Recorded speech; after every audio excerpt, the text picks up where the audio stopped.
샬롬. 4월 14일 맥체인 성경 읽기 해설입니다.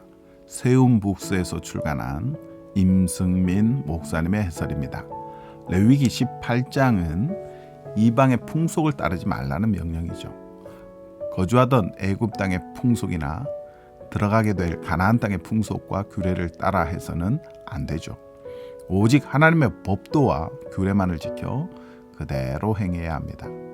이것이 하나님께서 주신 생명의 법입니다. 특히 성적인 풍속을 경계하는데요.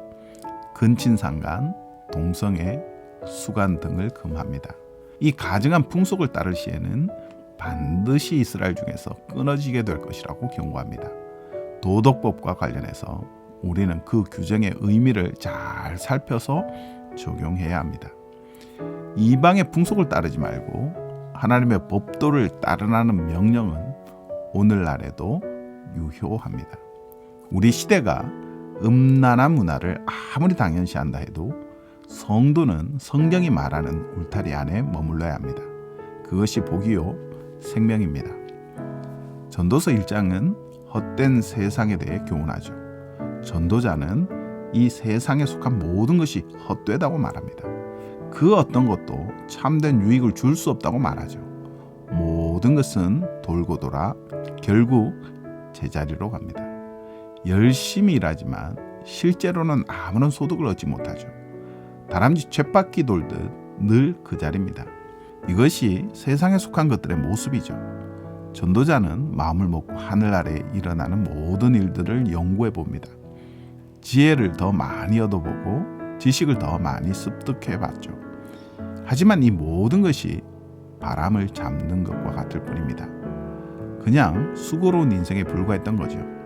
애굽과 가나안의 풍속이 이제 막 민족이 된 이스라엘의 풍속보다 훨씬 탁월하고 뛰어난 것처럼 보여도 그것 또한 바람일 뿐이죠. 세상의 풍속을 따르면 참된 유익이 없습니다. 참된 유익은 오직 하나님께만 있습니다. 그러므로 하나님을 신뢰하고 그분의 말씀에 열심히 순종하는 것만이 꽉 찬 인생을 만듭니다. 디모데전서 3장은 교회 직분자의 자격에 관한 교훈이죠. 감독의 직분을 맡을 사람과 집사의 직분을 맡을 사람에게 각각 말하고 있습니다. 한마디로 말하자면 경건한 사람이라고 할 수 있습니다. 하나님을 사랑하고 이웃을 사랑하되 하나님의 말씀에 따라 삶의 질서가 올바로 잡힌 사람이 직분을 맡아야 합니다.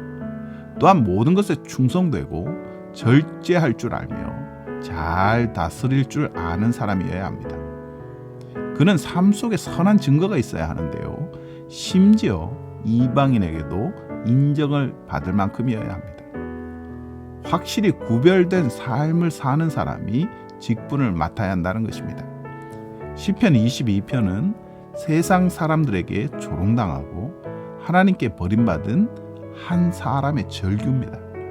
다윗은 하나님께서 어찌하여 자신을 버리셨는지를 물으면서 이 시를 시작하죠. 세상 사람들이 그를 조롱거리로 삼고 있습니다.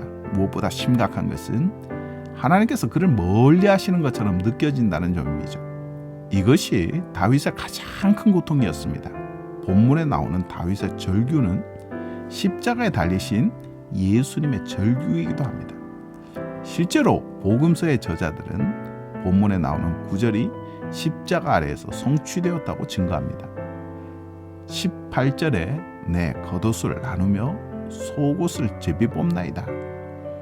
예수님은 우리가 당해야 할 조롱을 대신에 당하셨습니다. 우리가 당해야 할 버림받음을 대신에 당하셨습니다. 그런 말미암아 우리는 영광을 얻고 자녀가 되었습니다. 그리스도로 말미암아 하나님의 백성이 된 우리는 이제 세상에서 어떻게 살아야 할까요? 세상의 조롱거리를 기꺼이 당해야 하지 않을까요? 세상의 풍속을 따르기보다는 그리스도의 길을 따라야 하지 않을까요? 하나님의 말씀을 지켜 그대로 행하는 사람은 헛된 세상에서도 참된 유익을 얻을 것입니다.